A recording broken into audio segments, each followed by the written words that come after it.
This conference will now be recorded. Good morning, everyone. I'm pleased to welcome everyone to today's regular meeting of the Hudson River Black River Regulating District, preceded by the Finance Committee meeting. For members of the public attending remotely, the agendas are available at hrvrrd.ny.gov,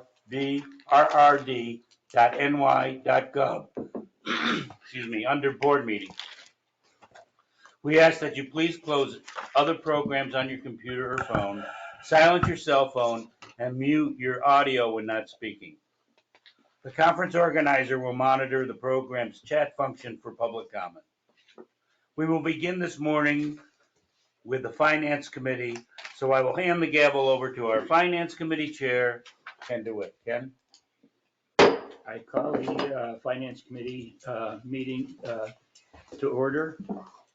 First business is Pledge of Allegiance.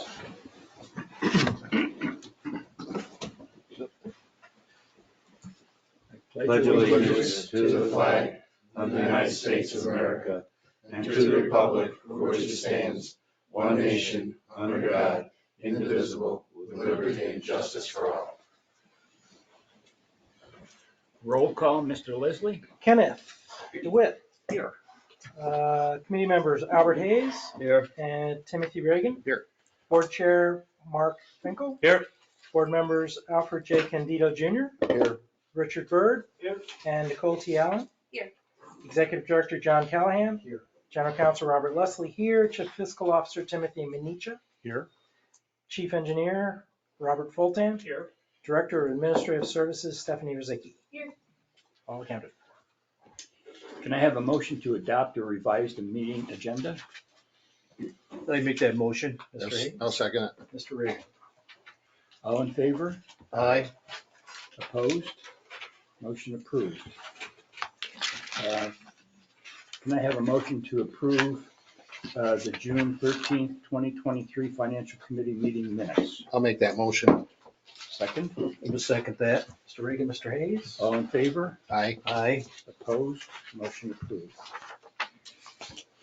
Committee for Business, new business. Can I have a motion to advance to the full board and recommend adoption of a resolution to authorize reapportions for capital projects? Mr. Minicha. Thank you, Mr. Chair. You can find the reappropriation resolution on page 5 of your packet. You may recall that at its July meeting last summer, we asked the board to approve use of a budget practice called reappropriation to better ensure that the regulating district has the authority to spend on capital projects in the needed amounts and accounts. This resolution seeks approval to engage in this reappropriation exercise for the 2023-2024 fiscal year.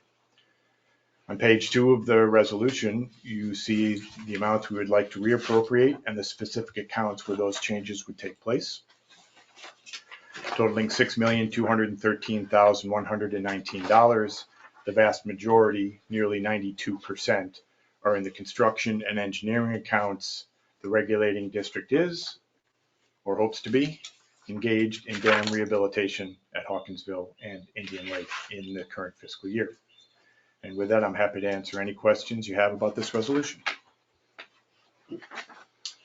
If no questions, can I have a motion to advance to the full board and recommend adoption of a resolution to authorize reapportions for capital projects? I make that motion.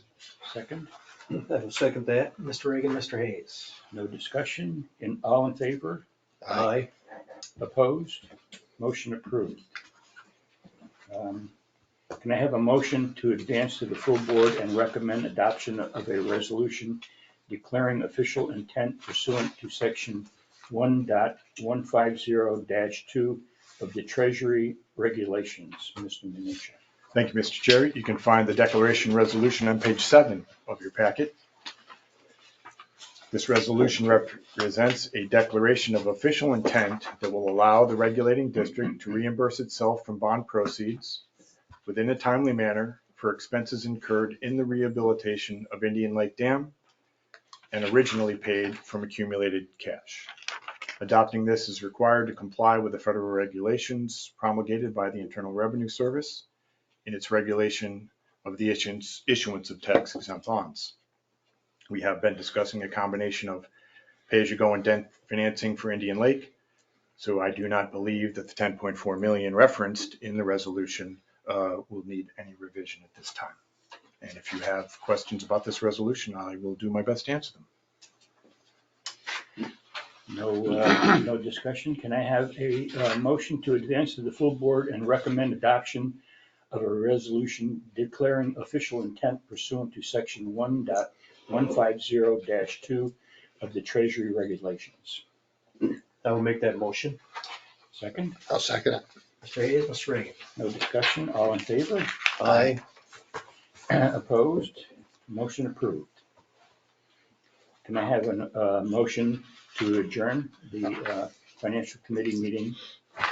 I'll make that motion. Second, I will second that. Mr. Reagan, Mr. Hayes, out at 10:07. all in favor? Aye. Motion approved. I thought we get by 10:05. What the hell's going on here? We gotta get that quicker, the exchange. All set?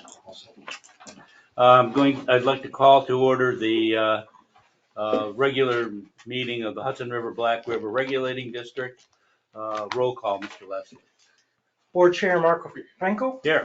First Vice Chair Kenneth DeWitt. Here. Second Vice Chair Alfred J. Candido Jr. Here. Board members Alfred Hayes. Here. Richard Byrd. Here. Timothy Reagan. Here. And Nicole Allen. Here. Executive Director John Callahan. Here. General Counsel Robert Leslie here. Chief Engineer Robert Fultan. Here. Chief Fiscal Officer Timothy Manicha. Here. And the Director of Administrative Services Stephanie Rizicki. Here. Thank you. I need a motion to adopt today's meeting agenda. I'll make that motion. We have a second? I'll second that. Mr. Hayes, Mr. DeWitt. Any discussion? All in favor? Aye. Any opposed? I have no notice of anybody wanting to be in public comment, so we'll move to, Is there anybody online? Anybody Oh. joining by video feed, we'll hear from Mr. Bresney in a minute. yeah, well, no, I know that. Anybody else on the virtual meeting like to offer any public comment or address the board? Okay. Nobody has utilized the chat function to say that they have any public comment, so I'm going to go ahead and say no. Thank you, Megan. Okay. So I need approval of the June 13th regular board meeting minutes. I need a motion. So moved. Second. Mr. Candido, Mr. Byrd. Any further discussions, revisions, or corrections? If not, all in favor? Aye. Any opposed? Motion carries. Next on the agenda, Mr. Bresney would like to address the board on a access permit appeal. Mr. Bresney. Mr. Chairman, I have a PowerPoint presentation that we will we'll set up. We'll share our screen. Okay, So give me, just bear with me for one moment as I do that. welcome. Thanks for having me. It'll just take me a minute to do this. So, Mr. Bresney, the camera is in that corner. Okay. So if you can, Stand actually in this doorway. in the doorway, you'll be on the screen. Oh, boy. And then the microphones are here in the center of the table. My name is Mike Bresney. I own two adjacent properties at 377 and 379 South Shore Road. They're both identical properties. They're both 40 feet wide. They're both really steep, so that the permit area is very short because the elevation leaves the water so quickly. So that my depth of my permit area is only about 20 feet, maybe less. The line for the permit also goes on an angle. So on one side of the property, it's the permit area is this size, and the other side it gets a little bit smaller and more unviolent. So, Mr. Bresney, if I could just ask Megan Cole in Watertown if she can see on her screen the first slide of your PowerPoint presentation? Yes, everything looks great. Ready to go, sir? Yes. okay. So these two identical properties that were owned by two brothers at one time, both have camps on as well, and they both have stone walls that were failing. They're probably at least 20 years old, maybe older. So both of these fieldstone walls are failing and they were in unsafe condition. I wanted to replace them or rebuild them to make them safe. I've got 3 young grandboys and I didn't want anybody to get hurt. So I wanted to, for safety reasons, I wanted to fix them. Plus they didn't look very well. So my goal was to repair the existing landscaping to secure and stabilize the elevation change that eliminate unsafe conditions, not create any new unsafe conditions, and maintain the existing, try to leave it the way it is. So I didn't want to change anything. I just wanted to make what I had safe and more attractive and, make sure nobody got hurt on the property. Why don't you go ahead? So just to show you what the property looks like, looking at the side view of the 379, we're not going to talk about 379 property. So 379 property, we're looking from south to north. There's a flat spot right in front of the camp. It's about 20 feet. And there's a portion of that is permit, a portion that's my property. Then there's about a 4 to 5 foot steep vertical drop where the red line is. That's where the existing rock wall and the new rock wall is. Then there's about an 8 foot sloped area, and then it drops off down the water where it's all kind of washed out down there. And I kind of need some rock that I hope that board's going to bring. But anyway, that's the side view of the property. That's what it looks like. So the red line is the area that's of concern here that had the failing rock wall, and I want to replace it with a better rock wall. If you go to the next slide. So here we are. If we're looking, the picture on top left is we're looking from south to north, and the picture on the bottom left is looking from north to south, and that's the rock wall that's failing. It's the river rock wall. And if we look at the picture on the top right, that would be the flat portion of the land in front of the camp, and the diagonal you see the yellow line is it approximates the line for the permit area. So the permit area is on the left, my property is on the right. So that the picture on the top right does show the new wall in place, and it shows the portion of the walls on my property and the portion of the walls on the New York State property. And again, all that matches up to the little diagram I have on the bottom right. And just to answer one question, yes, the tractor's on my property, it's not on the permit. So just a question on that. Sure. That's 20 feet from the building actually to the wall there. Is that what you said was 20 feet? Yeah, round numbers. Yeah. So like I said, Question. Sure. What's the distance between the property, the building, and the yellow line? probably about 8 feet on this end, or 15 feet on this end, and probably 20 plus feet on the far end, on the north side. Does the yellow line depict accurately the property boundary versus permit boundary? I think so. I'll show you I have a topographical Probably survey. a reasonable indication of it. I can't confirm. I have a topographical survey that I'll show you later. I got a copy of it here if you want to see it as well. I also have a picture of it here. And there's on the 377 property, there's a pin in the ground. On the 379 property, there's not. So we kind of approximate where that line is based on what I see on the topographical survey. Okay? Excuse my back, by the way. Oh, no sweat. It's hard for me now. All right, so in any event, I applied for a permit I wanted to apply for a permit to repair this. And initially what I wanted, let's go to the next slide. Initially what I wanted to do was, maybe you've seen this wall up on South Shore Road. It's a cut stone wall. It's a really nice wall. And that's initially what I wanted. I thought this would be nice because A, it looks nice, and B, it's really solid. If I was going to build something, I want to build something that's going to last a long time. So this is what I really wanted to do initially. And if you go to the next slide. And when I applied for a work permit, what I got permission to do was to pile up riprap. And that didn't really work for me because I felt that right now I have an unstable pile of smooth rocks. And if I replace it with riprap, I'll have an unstable pile of sharp edged ragged rocks. So it really didn't improve my, take went from an unsafe condition to a dangerous condition. Not what I wanted to do. So we had a long discussion with the. Since Mr. Bresney's just referencing the work permit, I have 2 copies I can send around. Riprap. Is that just big boulders? Riprap is the like the triangular sharp Blocks. edge shaped rock that you'll typically see around the lake. It's imported that people put on their frontage, so it's not native to this area. It's brought in, and it kind of interlocks, but it kind of doesn't as well. So I invited the Hudson Black Road folks over, and we had a long discussion. And after the long discussion, you can click it one more time.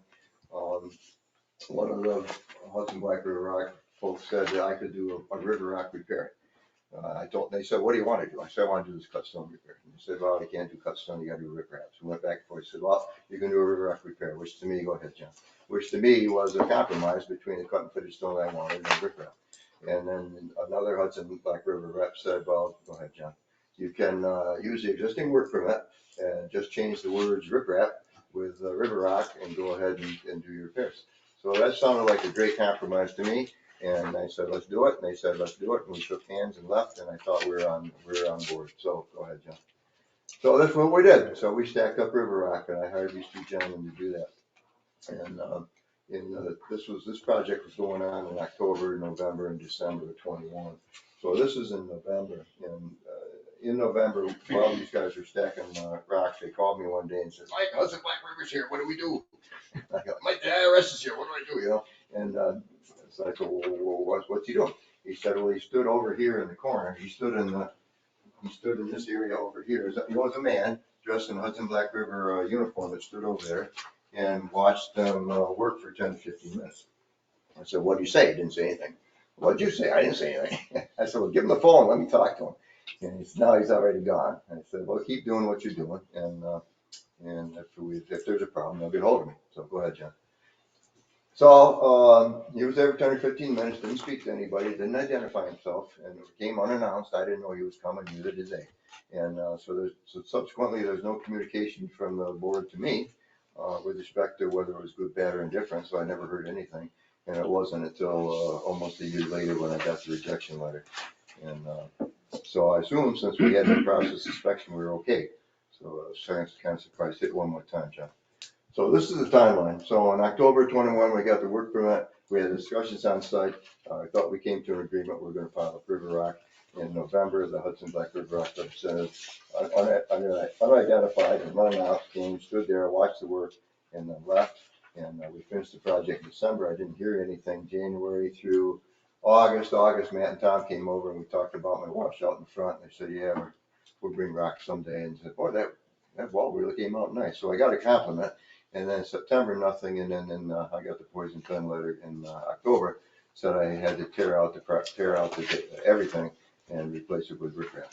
So I invited the Hudson Black River folks over again, and we had more discussions about about the rip wrap and dangers and so on and so forth. And I said, no, you remember, we had a discussion about river rock, and you remember I could use a permit.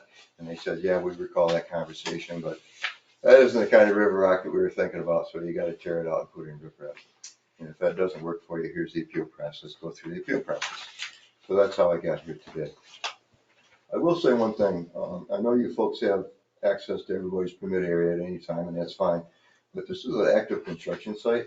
I think I should have been notified with somebody who's going to come on site, and I think our contractor should have been notified. So I would encourage you, if you're going to send people to an active construction site, you might want to notify the people there for safety reasons that you're coming. In my business, if I do that, I get thrown off. So anyway, okay, unannounced, I don't know who it was, didn't identify himself. I just don't think that was appropriate. Okay, let's go ahead, John. So, on the permit that I think John just sent a copy of, you'll see a statement on this that retaining walls are not permissible on the lands of New York State. I looked and looked to try and find something to support that statement. I couldn't find it until, go ahead, John. Until Mr. Callahan sent his information to the board back on the 24th, he put a memo in there. Go ahead, John. And in his memo, he said the staff determined that retaining walls are not permissible in the lands of New York State. So that's why I couldn't find anything in documents that say they're not permissible. So go ahead, John. So there's some more supporting information that John provided in his letter.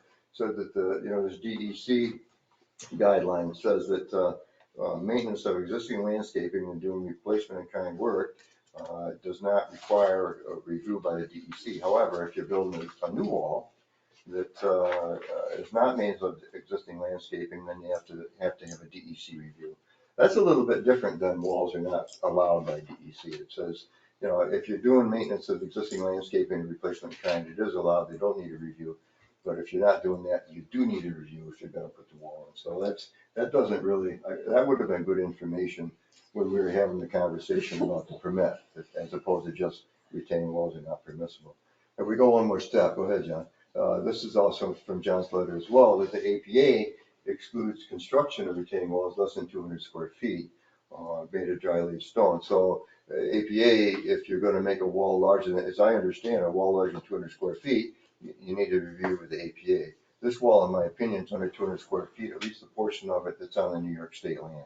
I measured it this morning, the wall is right at 40, the highest part of the wall is 5. So when you look at it, it's 200 square feet. It does curve around on the sides. However, if you take the 10 or 15% of the wall that's on my property out, the part of the wall that's on the New York State property is less than 200 square feet. So in my opinion, we were doing maintenance of existing landscaping. There was a wall there. We did do a replacement in kind. I'll show you a picture in a minute how it came out.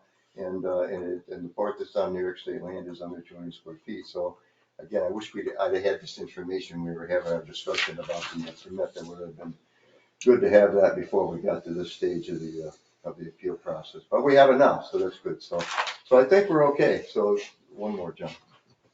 So here's the before and after. Down below is before. Again, we're on the north side, we're looking south. And the top one on the right is before, is after. You can see the rocks that were used are the same rocks. And quite frankly, it was a blessing that the Hudson Black River individual recommended River Rock, because number one, it came out a lot better than cut stone. Let's face it, if that was cut stone, it would look terrible. So the fact that it's River Rock really looks nice, and the fact it's River Rock that it's replacement in kind, it matches the old rock. So we did a rebuild in kind. So I think we followed the DEC guidelines by that. And again, if you look at the front of the wall from side to side, let's go one more. So if you go from left to right on the wall, it is right at 40 feet. The highest point of the wall is 5 feet. So the math would say, looking at it, it's 200 square feet. Looking at it, it does curve around on the ends. However, the left 10 or 15% is on my property. So the rest is on the New York State property. So the portion of the wall that's on a New York State property is in fact below 200 square feet. So I think we're okay with that. This is the topographical survey I had done in 2019. That was 2 years before the project.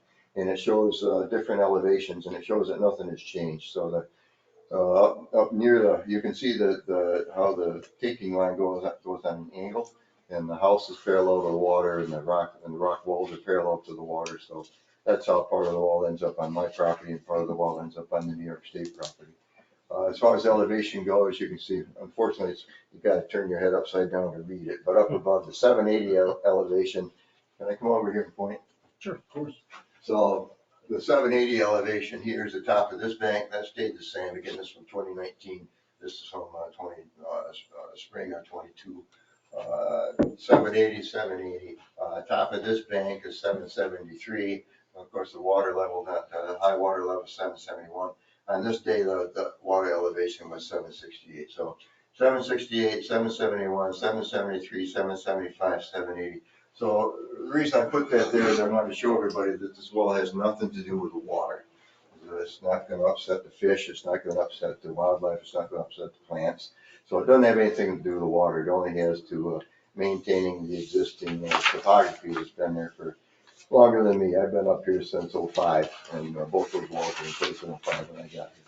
I didn't know, I bought the 377 property in 05. Bought the 379 property in 2018, but when I got here in 05, both of those rock walls were in place. And one more slide. So, in my humble opinion, we have pre-existing conditions that are unsafe, unstable, and safety is a priority to me. And so that's how it all started. Quite frankly, I stood next to one of the walls one day, and me and a whole bunch of rocks went right down the hill, and that tripped the trigger for me. My son was giving me a rough time too. In any event, so go ahead, John. So we did an in-kind loose lay river rock repair, which I thought that was the agreement, the verbal agreement I had when the Hudson River folks came over the day that we talked about the permit. Go ahead, John. To me, as I read this NCR 617.5, we did maintenance of existing landscaping, and we did repair in kind. So I don't think that required a DEC review, so I think I'm okay on that particular thing. Go ahead, John. APA is a portion of the wall that's on the New York State land is less than 200 square feet, so I don't think I require an APA review. None of these were discussed, by the way, earlier, when I was discussing this permit process in initial or in the later when they got rejected, when I'm having all these discussions with the board folks. none of these things were mentioned, so it was only until John wrote his letter that this stuff came to light. Next one. The board, Hudson Black River individual did recommend River Rock repair, thank God, because it came out really nice. And it does, it is a placement in kind. Go ahead, John. And the other Hudson Black River individual said, I could use that permit, just change the word, so I did have a permit in my hand. Go ahead, John. And there was an in-process inspection. I wish I had been a part of that in-process inspection. I feel like I should have been notified. I wasn't. I wish the individual had identified himself. He didn't. But anyway, there was an in-process inspection. So based on all those things, I think this should be acceptable. Now, my cards were face up from the beginning. None of this was done in the dark of the night. All this work was done with the work permit, within the boundaries of the timeline of the work permit. It was all done between Monday and Friday, between 8 o'clock in the morning, 4 o'clock in the afternoon. Wasn't done it wasn't done the weekend, wasn't done the night, wasn't done on holidays. So it was all done. All my cards were face up. I don't know how I could have been more open with what we were doing and how we were doing it. I wasn't trying to do anything sleight of hand. All I was trying to do, rebuild and kind of make it safe. I hope you see it that way. I appreciate your time. Thank you. Just a question for you, going back. I want to understand the dialogue that you had when you're getting the permit approved. Mhm. When it was discussed, the River Rock repair. Mhm. There had to be, what was the total dialogue? Can you go into a little more detail for that for me? We spent a lot of time arguing over riprap. Yeah, but once you got away from that, can you go through the dialogue on that? It got really short. Once the individual said you could do a river rock repair, I said I can do a river rock repair. He says, yeah, you can do a river rock repair. And then the other individual who had written the permit said, yeah, do a river rock repair, and you can use the permit I gave you. Just change the word riprap to river rock. Yeah, do that. And then when you had an agreement on that repair, how clear was it discussed as far as this is what the repair is going to do? You had an existing wall there that was there. Was that all pointed out? Here's what I'm going to do. I'm going to take this existing wall and I'm going to rebuild this existing wall right where as I understand, it's right where where the past wall was existing. Same footprint. Yep. And that was discussed, or? It wasn't discussed at that point. It was discussed in detail initially when I said I want to do this cut rock wall. I want to put it right here. I want to put it same height, same length, same footprint. This is where I want to put it. I said, no, you can only pile over riprap. And I said, geez, we got to be smarter than a pile of riprap here, aren't we, guys? And we went back and forth, and I said, I'm just not gonna. I was adamant I'm not going to pile over riprap there because it just creates a dangerous situation, which essentially guarantees that my grandboys are going to get hurt every time they come up. I just wasn't going to do it. So if we didn't get to the river rock repair, I wouldn't have done anything. Okay. So I think they realized that. One more question on that. You came up and you said, you gave us a suggestion, and the one suggestion you gave us was, hey, call somebody if you're coming over there to come and take a look. And I've looked at a couple of things before on some of these questions, and I've never called. I think that's probably a good suggestion. So I think it really is. And there's no construction going on where I went and stuff, but did you, you went through this process, and this has been a painful process, I could tell from you. And whoever the hell did your PowerPoint did a great job, of going through and doing that. Did you have any other suggestions, for us, so we don't get into this type of situation again?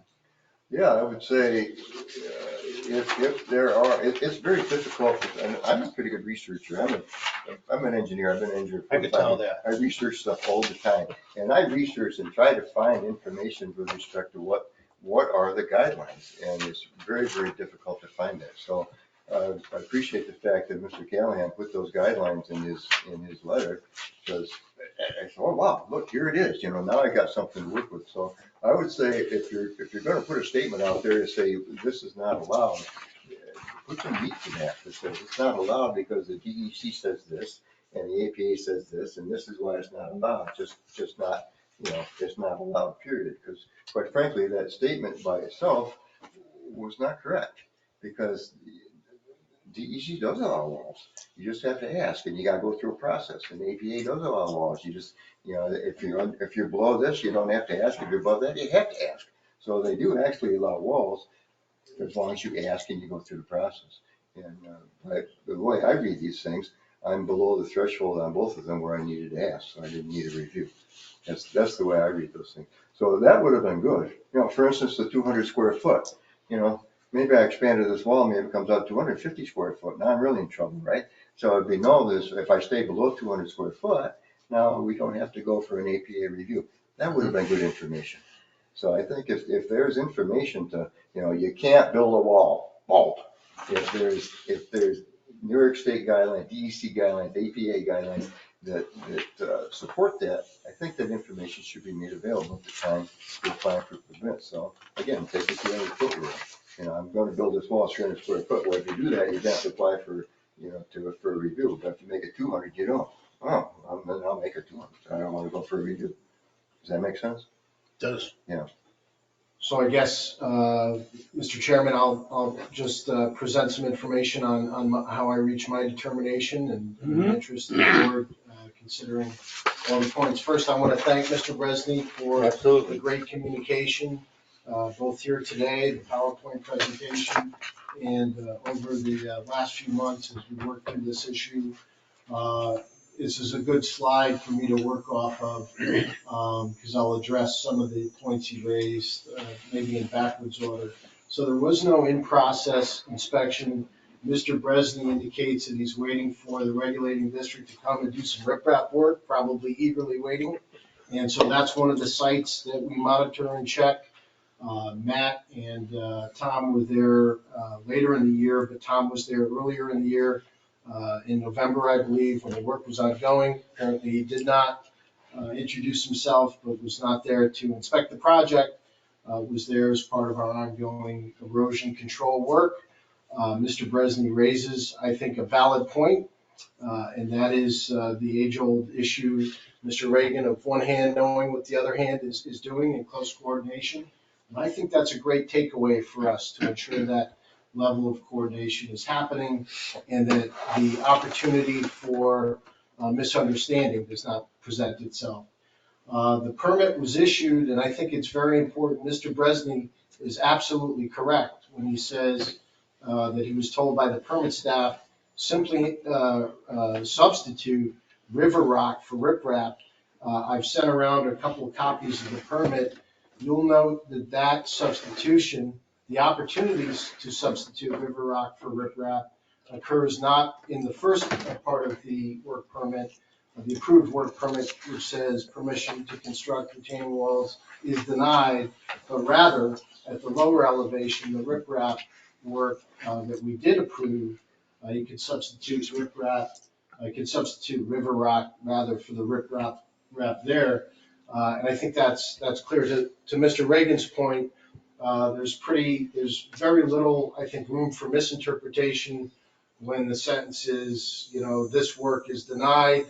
If there's any, by denied, do you mean yes, we can do it? No, just call us up if there's any misunderstanding. But usually when the language is that clear, there isn't. And I think the permit staff thought, not unreasonably in my estimation, that when they said we'll substitute river rock for riprap, it would be in the section of the permit where permission is granted to do erosion control utilizing the riprap.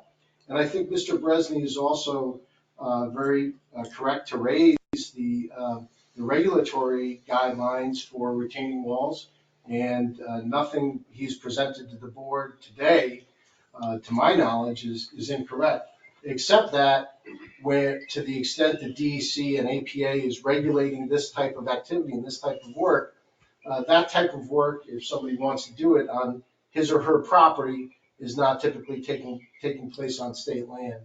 And we always use the analogy, it might not be a perfect analogy, but if you were to go to think of your permit area, the state land that you permit adjacent to your private property, as just state land. And if you went to a state park and started constructing a retaining wall or pouring foundations for a concrete pad, somebody would stop you from doing it. And, Mr. Leslie, of course, has pointed out where we can get better relative to the state's, it was 1980 seeker approval, Mr. Leslie? Yes. And I think when somebody shows up like Mr. Bresney and tells us with some justification you guys maybe want to think about tightening up some of this stuff, I think we hear that loud and clear, and that's been a point of a lot of discussion with the board previously.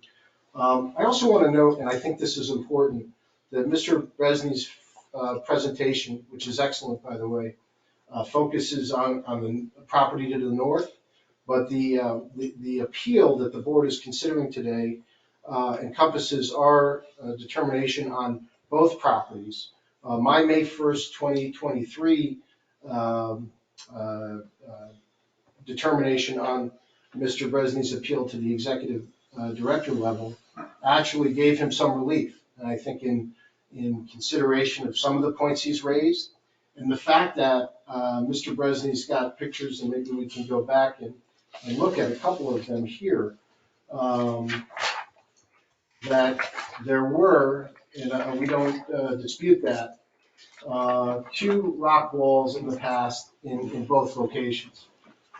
This rock wall on the property to the south, which is sort of off camera, so to speak, was in a state of, I'll say, good repair, although Mr. Bresney did want to further repair or replace it. You can see that there's some sloughing going on here on the rock wall that his presentation focused on. And the board previously, including in their 1980 seeker determination, have identified retaining the natural slope or natural character of the state land as important. So in my May 1st, 2023 determination of Mr. Bresney's appeal, I actually allowed him to leave this retaining wall in place, and essentially leaving this river rock on this portion of state land, but almost, you could say, intentionally failing it. I also allowed for the deposit of up to 5 yards of fill, so that if this upper level, and again, in the interest of the safety of his family and grandkids, which I think we all support, he could maintain essentially the same footprint up here with a natural slope, with the stone embedded in that slope to help retain the material intersecting with the riprap shoreline. Not certainly what he wants, but in my mind, and certainly in contrast to staff's initial determination, Mr. Fulton's determination when the appeal reached his level, upholding that determination, I went as far as I thought the law and our regulations would allow me in granting some relief, maybe farther if you ask a learned counsel. But we thought it was a good, I'll say, compromise, really. But I just want to again note that both walls we consider to be in violation. The construction of both walls is clearly in violation of the work permit we issued. So the board's consideration of this appeal includes this entire project in its entirety. And with that, I would pause for any questions the board may have, and I'm sure Mr. Bresney. Anybody have? I got 2 more questions, John. On the erosion, I understand what you said on erosion. Are you saying that a wall can be built or reconstructed or something to help support so erosion doesn't occur? Yeah, so that's absolutely correct. Now, we will do some of this work ourselves on state land, and as the board is aware, we do. The problem is, each year we address about 2 to 5% of what residents around the reservoir would actually like us to do. Here you see some erosion on state land adjacent to Mr. Bresney's private property, and he'd very much like us to come and provide some shoreline stabilization here. Eventually, we will get to that. I can't tell you exactly as I sit here today where it is on the priority list, but if you look at the work permit that was issued, when our staff says you may substitute river rock for riprap, to the extent Mr. Bresney, as many residents do, attempt to undertake this work on their own and at their cost, even though it is on state land, and we do issue permits for this work, we said you can do that, but if you don't want to use riprap, that's absolutely fine. You can use river rock.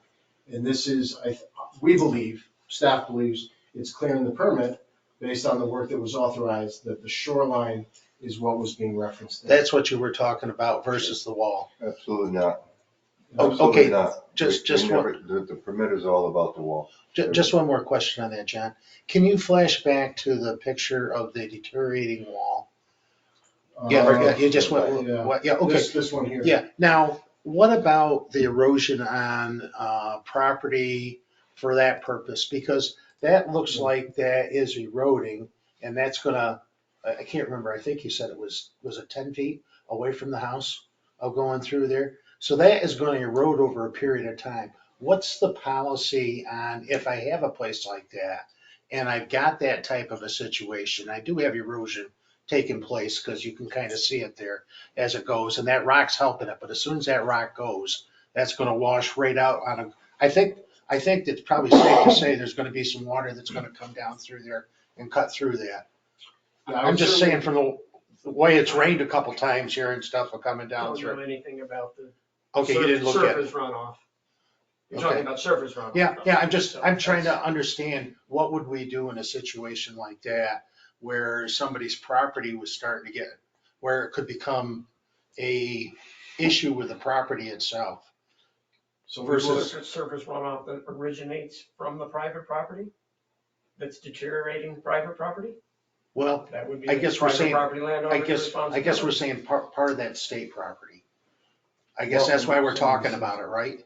Yeah, so we will permit construction of a Well- swale, quote unquote. I just wondered, I don't know what we would do, that's why I'm asking, I don't It's the know. same thing you do with another, if one neighbor's runoff was affecting your property, I suppose you would then ask that neighbor to address the issue.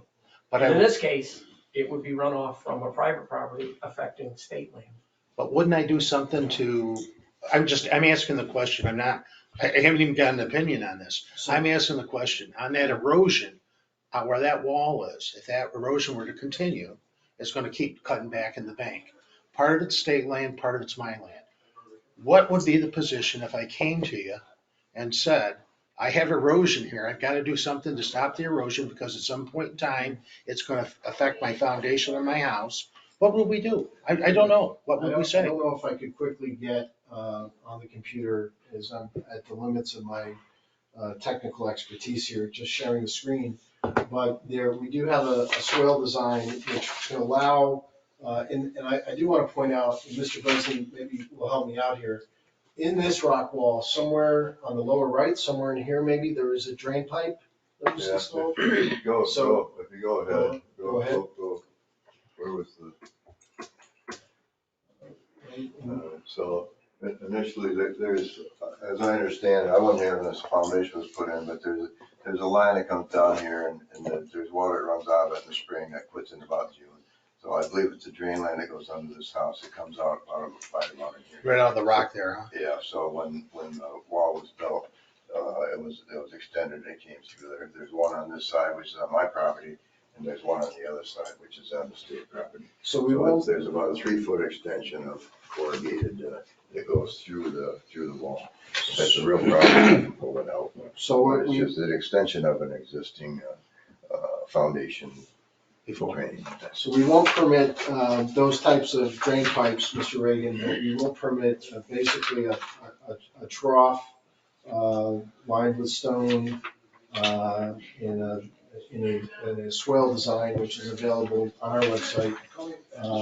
And we will send to permittees that are trying to address runoff and erosion issue. We will also permit up to 5 cubic yards of fill to grade and address erosion above mean high water. The typical erosion that we see is erosion that is Like that. increased exponentially, I think, since the offer summit.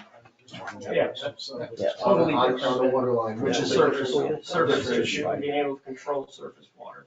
And Mr. Reagan, to answer your question, I guess personally, if I had a problem with my private property, I would have constructed a wall on my property to address my runoff issue, and certainly probably wouldn't be allowed to build on my neighbor's property in order to resolve my surface runoff problem. So if I can, and I'm just, to be clear, oh, sorry. Can you go back to the I sure picture, will. the photo, not next one? That one. Yep. Hold on 1 second. Sure. My question is the upper wall. It appears that in the new construction or the repair, you've created a two-tier wall, correct? Which has allowed that sloping land where the tractor picture is. That slope is no longer such a grade because you actually put a second wall above. And that's where the director had said in his initial response to you, he gave you relief in allowing the upper wall to remain. Actually, we're talking about this, it's off Oh, you're- camera a little bit. Okay, but you're not talking about the Allowing upper this wall wall. to be in place. So you Correct. see the two houses? Right, There's a wall in front of the gray house exactly. that is That's the one that was, almost off screen. right. That is the wall that was allowed to remain. Okay, so none of the pictured repair work was allowable. So what I proposed in my May 1st, 2023 letter to Mr. Bresney, and it's my recommendation to the board, that the board does allow this retaining wall. On the south- John, just to make sure I got it, point it right out, will you, again? Right. You're right talking there. that first level. Yeah, no, I'm talking about the retaining wall that's not. Okay, over there. It's Okay, in front of the that's gray right. house. On the Presentation other as far as, property. but it's- Two it's- identical it's- properties, two identical projects, two identical It's problems. in front of this Right. property over here, Mr. Reagan. Yeah. And then my recommendation to the board is that Mr. Bresney not need to adjust the level here of the topography made possible by this wall, but simply fails essentially this retaining wall downward, leaving with the addition of up to 5 cubic yards and sort of intersect, if I can move to the other image here, it would sort of intersect the slope. So you'd have the same, to the extent, this makes sense, the same flat level surface area up here, which again is not consistent with what we approved. However, he would not lose that. The slope then, you would have the benefit of this river rock in the slope leading down to and ultimately intersecting with the riprap shoreline, which again, he could, at his own expense, if he so chooses, we will give a permit for this, riprap the shoreline or address the shoreline erosion with river rock. Could even use some of this rock or other rock. That's work that we will and do routinely permit for permit holders. Okay, you would remove, so the wall that was built, the two-tier wall would be removed. Is what you're in the proposal. Well, that, relative to my determination, yes, Mr. Reagan. that's Okay. correct. And then any repairs that you would make would go back to right there, right where the water intercedes to the land. That's the repair we're talking about now, Well, John. we would certainly issue a permit for this, or ultimately, again, we do hope to get to. I don't think we should be talking about this. This is a whole different subject. Yeah. We should be talking, this is where the permit is. This I is where the think work the is. reason, we This want to thing talk is- about it, Mr. Bresney, is in the work permit, this is the area that was approved for the work. That's not true. Okay, so the question becomes, that was my point. I wanted to get to and ask the question. The question was that's what we permitted, that area right there. If I understand correctly what you're saying, what we talked all about was replacing the stone wall in the That's picture correct. above. That's correct. So the misconfusion became because you were talking about replacing that stone wall the way above. And then I'm just trying to make sure I understand the facts, you guys. I'm not. And then the confusion came, you thought that's what we were talking about. The permit went to the water level. There's no confusion. There's no confusion. When the Hudson Blackberry folks came over and we had our discussion, I stood here, they stood there. The old wall was between us. That's what we were talking about. There's no confusion. I never talked, we're talking about Dan and Danielle and Mike. When Dan and Danielle and Mike came over, we did not discuss this area at all. When Dan and Danielle and Mike came over, they stood at this elevation, I stood at this elevation. The original wall was between us, and that's what we talked about, period. All this down here was with Matt and Tom, totally different time, totally different era, never asked for a permit, nothing. So everything that we talked about with Dan, Danielle and Mike, them standing up here and me standing down there, the wall between us was about that wall. So there should be no confusion or lack of clarity with respect to what we were talking about. We were talking about rebuilding this wall. So I don't know where that comes from, that somebody thinks that we were talking about this erosion down here. We weren't. We were talking about replacing that existing stone wall in kind. I think the discussion, at least reading the permit, comes from the fact that one paragraph says that the wall is denied. The second paragraph says permission is given to place riprap, right, above the 771 elevation. Rocks must follow the natural contour of the existing shoreline. Those are two distinct paragraphs, two distinct activities. I can One denied and one approved with riprap. Never was there a discussion of riprap in the denial of the wall. Never did I ask for a permit for this area. Never was there a discussion with Dan, Danielle, and Mike about this area down here. You can ask that. We did not. In the context of We the didn't even permit, look at here. We didn't even come down here and look. We were talking about this area up here. but in the context of the permit, what was denied and what was authorized were two different things. And there was no reference to riprap at all in the permit to your wall. So I think Mr. Bresney and staff, for the benefit of the board, Mr. Bresney and staff disagree on this element of the discussion, and we believe it's an important one. We believe the work permit language was clear. And again, I think it's the level of, I mean, you all know the work Dan and Danielle do, they're good communicators. And I think relative to any proposed project, if you misunderstand, for instance, the phrase is denied, give us a call. We'll explain what it means.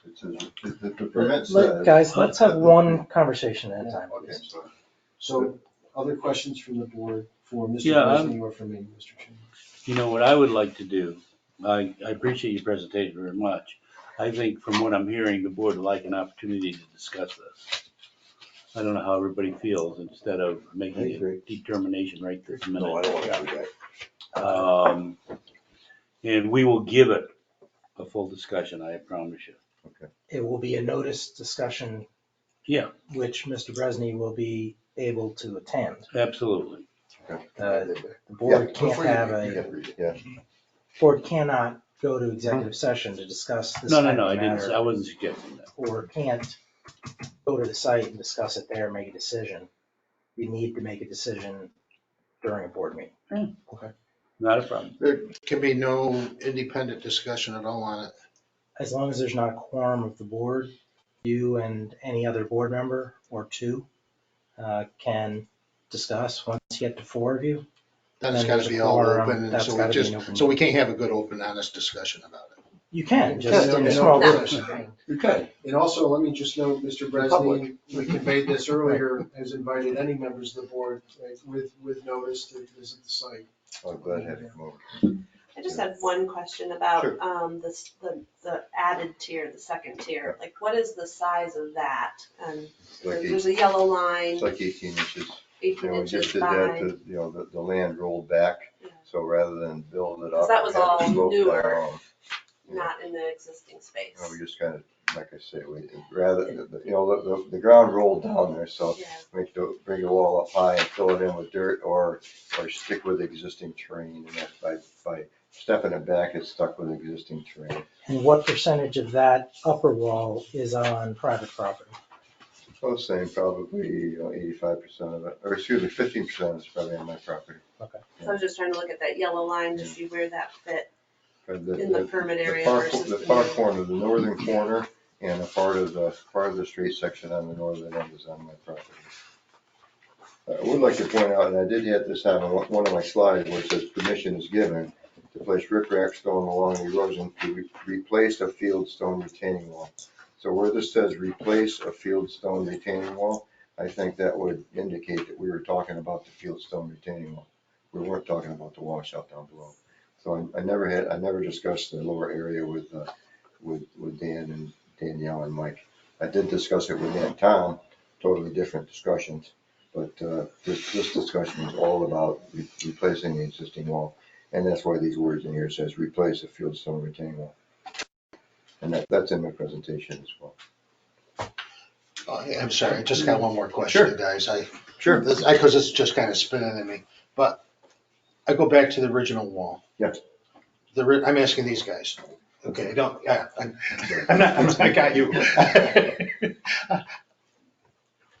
So there would be no way that would have been approved to repair that wall. So, Mr. Reagan, just the example that many members of the board often cite is the fairly extensive retaining wall at Priddle Point. So there were years of, I think, even litigation, dispute between, this was maybe 2 property owners ago.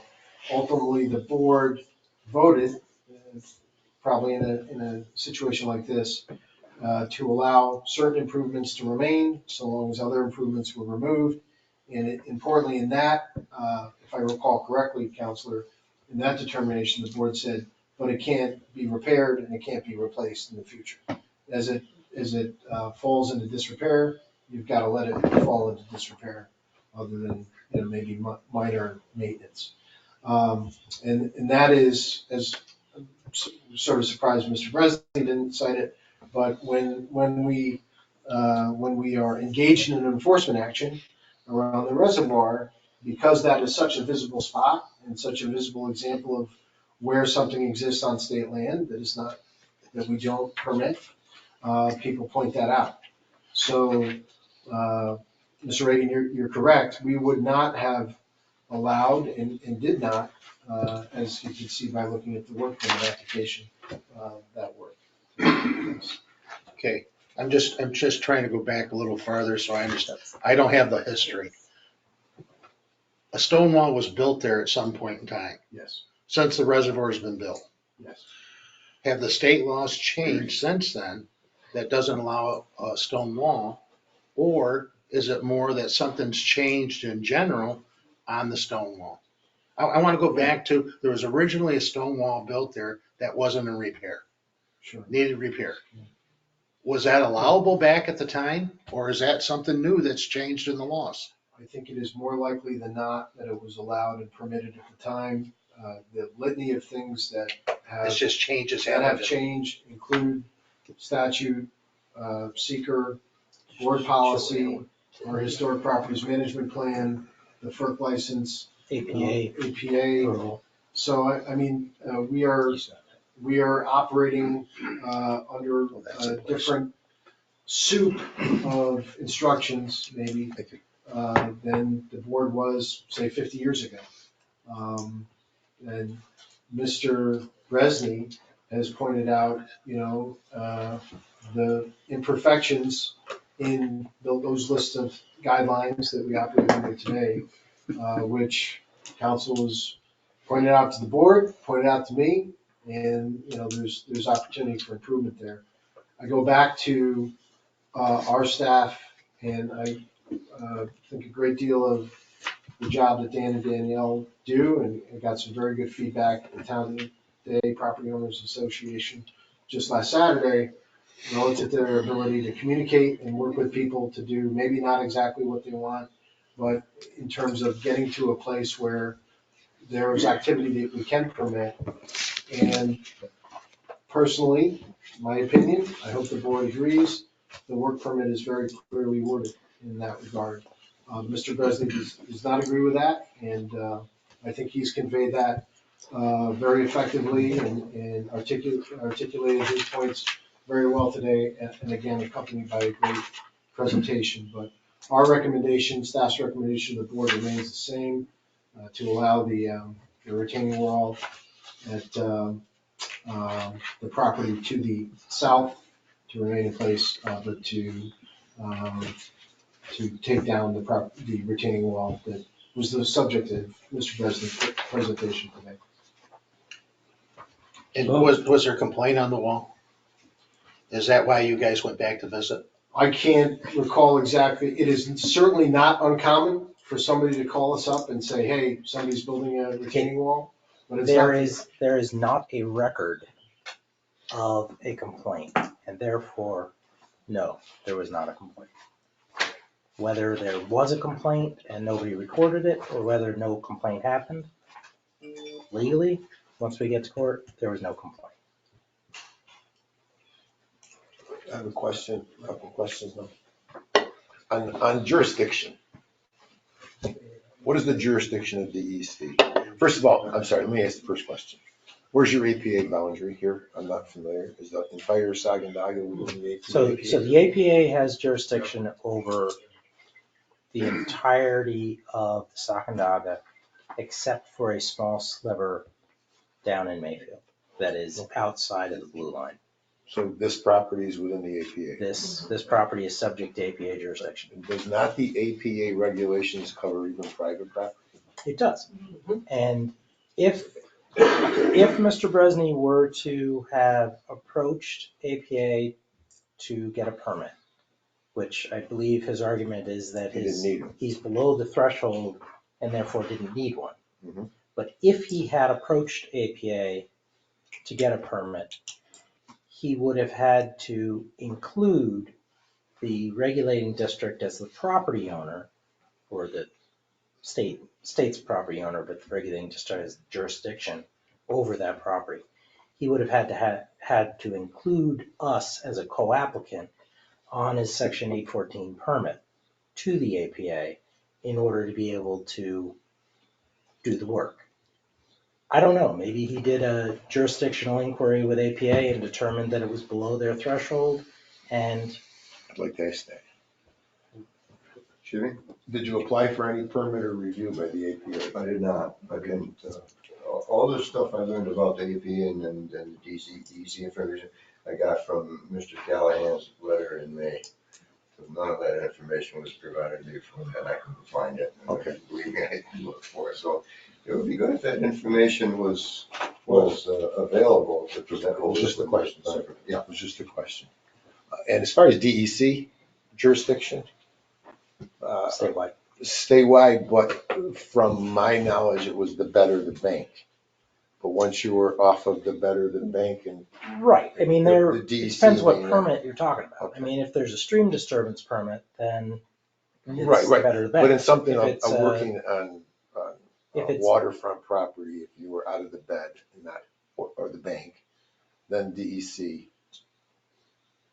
That might be your own private property Right. as opposed to state property. But it's state property, right, correct. So the permit, so it's just, the So way I'm there looking at probably- this as There multi-layered. probably isn't jurisdiction from DEC over this particular project. But with the APA, I would believe, APA probably. I don't own in the park, Probably could. but look I at know it. people who own in the park. That and- said, it was built in 2019, 20, 21 maybe? 21? Was- I mean, The wall- the it's been a repairs- couple of years The since. repair is 21. Yeah, it's been a couple of years since it was completed, and APA has not come and knocked on his door. We haven't notified APA either. That goes to their monetary. So another question that's builds off of Tim's question is, as far as the original construction of this wall, there's no records.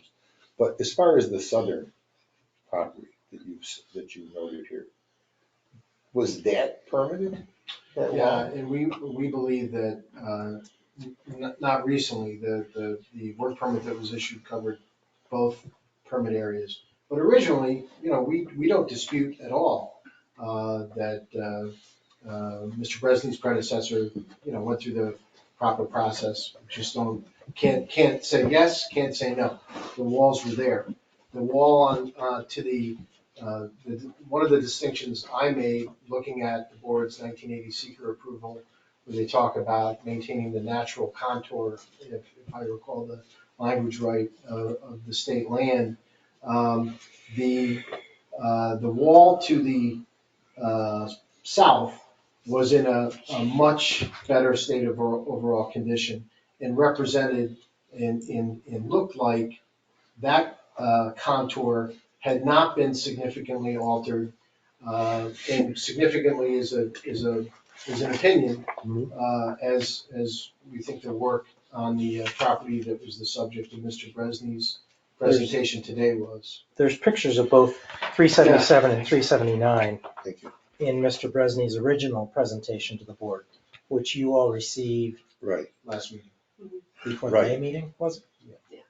So the set of stairs and the landing is on the southern property. That's correct. And that is allowed to remain. Thank you. Anybody else? Yeah. Anybody else have any questions? Mr. Britt, I appreciate your presentation, and we will take it under advisement and discuss it. I can promise you.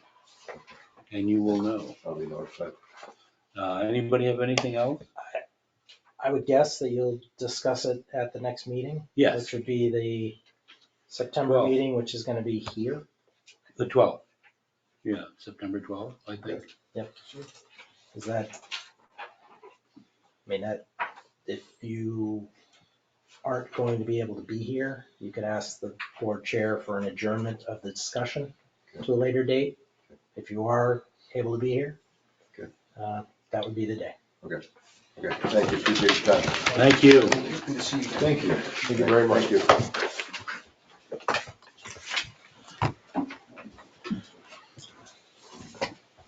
Saturday circuit.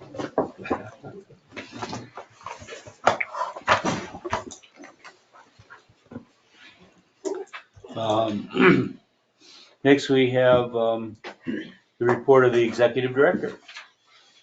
Thank you, Mr. Chairman, members of the board. You probably heard from me enough already this morning, so I'll just note that my report appears on pages 20, 21 of the board packet. Just a couple of items to note in addition to what's presented there. Did attend the Town of Day Property Owners Association meeting this past Saturday. Presented on a variety of topics. And a lot of interest with that group, Mr. Chairman. I continue to hear this also from residents around the reservoir on the issue with Brookfield and specifically the payments for operation of EJ West. A lot of supports for the board, a lot of support for the board's position on that. A lot of interest in how those negotiations are going. So it's good to know that people out there are with us and hoping as we are for a good resolution of that issue. Also want to note the May meeting, we did ask the board to, we notified the board that pursuant to its May 2015 resolution 15-17-05, that the CFO had executed the necessary performance advances outlined in Bulletin State Budget Bulletin D 1148 that referred to performance advances or steps for MC employees as they are known. Subsequent to the last meeting, the Division of Budget has issued Bulletin D 1150, which deals with salary increases for MC employees and established a salary schedule for MC employees for the next 3 years, which has now been enacted by the Office of Employee Relations. So pursuant to that new salary schedule and that budget bulletin, the CFO is implementing those salary adjustments for impacted MC employees. I want to also note that this weekend here at the Sacandaga Field Office, the 109th Airlift Wing will be conducting water survival training. The board will recall they've done that here over the last couple of years. It's great that we can make the facility available to them as we do for other emergency responders and agencies for their training. So if you're in the area this weekend, although I think they're going to start setting up as early as Thursday, stop by and say hello. You may also see some activity on Facebook relative to our partnering with them on that. And finally, I want to note and thank the Director of Administrative Services for setting up some training for our workboat operations. We know that the issue of employee safety has been paramount for the board. We've talked about that a lot. We did take a step that was for the first time in history a few years ago in getting the workboat surveyed. Got a professional survey along with a punch list of things that needed to be done to increase the boat's efficiency, effectiveness, and safety. And this is a next step where we'll have a professional marine trainer coming in and training all the workboat staff on firefighting, deck and line safety, and safe underway operations. So that'll be in just a couple of weeks. And we're excited about that as well, enhancing our overall level of safety. And with that, Mr. Chairman, I'll pause and hope to address any questions the members may have. Any questions for Mr. Callahan? Move on to contracts and actions. First, we need a motion to approve the regulating district's annual report from January 1st, 22 to December 31st, 22.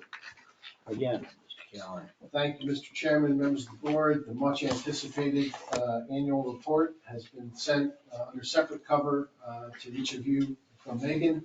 I'll just ask if the members have had an opportunity to review, if they have any questions. Otherwise, we ask the board to approve our annual report.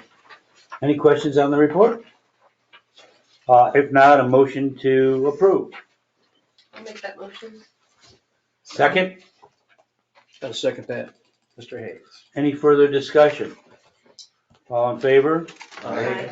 Any opposed? Next, resolution authorizing the executive director to negotiate and enter into an agreement with Interactive Media Consulting Limited Liability Corporation. Thank you, Mr. Chairman, members of the board. As the board is aware, we have made great strides. And again, many thanks to our Director of Administrative Services for undertaking these improvements with our consultant on the online permit system. Last year, we had over 60% of participation during the renewal season of online utilization. So we continue to bring more and more people to the service. We hope to expand on that with our ongoing work with IMC this year. We are also, this year's contract will include some required ADA compliance provisions in how we were set up with that system and specifically on our website. It will also include greater functionality on the online system, the ability to receive and process work permit applications as well as just annual renewals. It gets a little better every year. We've gotten a lot of feedback from the members themselves who are permittees, and we hope to continue that work with the board support. This all-encompassing contract would be in the amount of $9,638.40 for the upcoming fiscal year. Director of Administrative Services, anything to add to that? I just want to make a note that IMC is a MWBE vendor, so we check that box. Well, just one question, like I got a permit notice that later on, after like June or whatever it was, what was that, a glitch? You got an email. Yeah. Yeah, it was a glitch. It was the way our permit vendor working with our LegalNet, there was a threshold on the number of emails that can get sent out any given time, and we had more emails going out than were allowed, and so they only allowed a certain amount per day. So yes, some people ended up getting their renewal notice by mail later on. By email. By email, yes. They all went on paper, but yes, so that glitch threshold has been adjusted. Very good. Is this the original, is this the vendor that created the system? Correct. Yes. Okay, if there's no other questions, we need a motion to accept. So moved. Second? Is there a second? Mr. Candido, Mr. DeWitt. Any further discussion, comments? All in favor? Aye. Any opposed? Next, a resolution authorizing the expenditure of $16,866.25 to replace a dump truck body in the Hudson River area. I don't know about that 25 cents.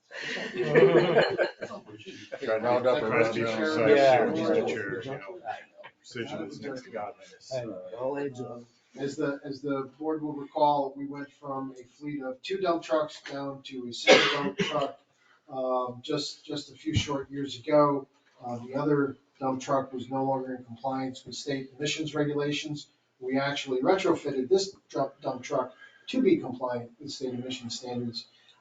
Even though the board recently approved the addition of a dump trailer into the fleet for the majority of work we do, especially on the erosion control side, this is still our workhorse, and as such, the dump bed is severely impacted from a structural steel standpoint and in need of replacement.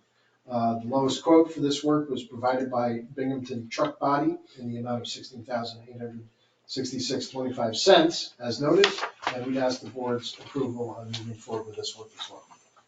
Now, this is gonna be the last one because that's dump trailers come up twice now. I mean, the dump truck getting ready for the dump trailer there. We don't This is it. anticipate any other dump activity for the remainder of this year. They wanna get a new truck. Any further discussion? If not, a motion to authorize the I'll make that expenditure. motion. Mr. Reagan, Second, I'll second. Miss Allen. any further discussion? All in favor? Aye. Any opposed? Next, resolution authorizing the expenditure of $8,750 to replace the roof at the Sacandaga Field Office Boathouse. Thank you, Mr. Chairman, members of the board. You'll recall that the roof was replaced on this building just a couple short years ago, and also the maintenance garage. The boathouse roof dates from the same era, and it is leaking, and now also in need of replacement.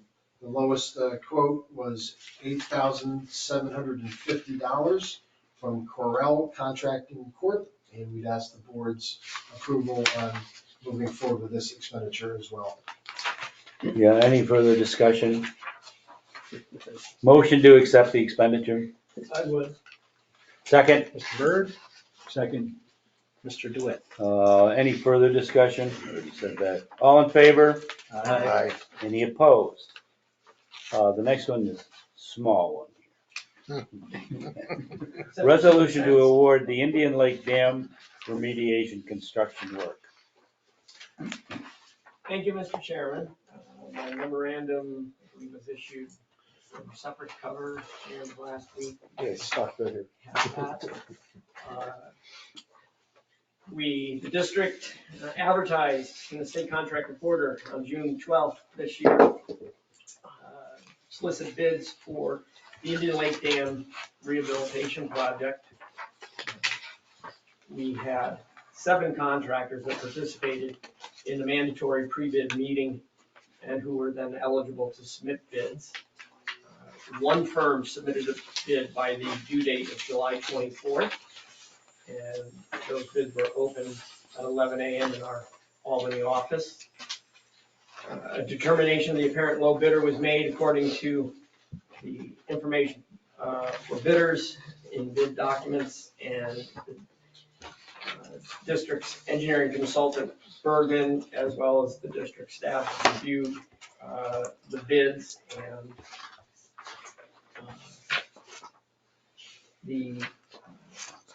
we received 1 bid out of those 7 contractors who participated, who were eligible to submit bid. We received 1 bid from C.D. Perry LLC in the amount of $10,834,850.17. And the district staff has reviewed the bid for compliance with bid documents and have determined that C.D. Perry has the experience necessary to responsibly and viably complete the work. And they've shown evidence of similar construction, and the engineering staff recommends conditionally awarding the work of C.D. Perry LLC and seeks board acceptance of the recommendation and authorization to form a contract to complete the work. and authorization for the executive director to execute an agreement for an amount not to exceed $10,834,860.17. And attached to my memo is a summation of the bid tabulation, as well as C.D. Perry's experience in corporate profiling, qualifications. Be happy to discuss any aspect of that bid. You said how many people came to the pre-bid meeting? There were seven firms that would have been eligible. Any idea why none of the other 6 didn't bring a bid back in? No, we had extended the bid date by 1 week to accommodate one request. Two firms subsequently asked for it to be extended. C.D. Perry was one of them. The other firm apparently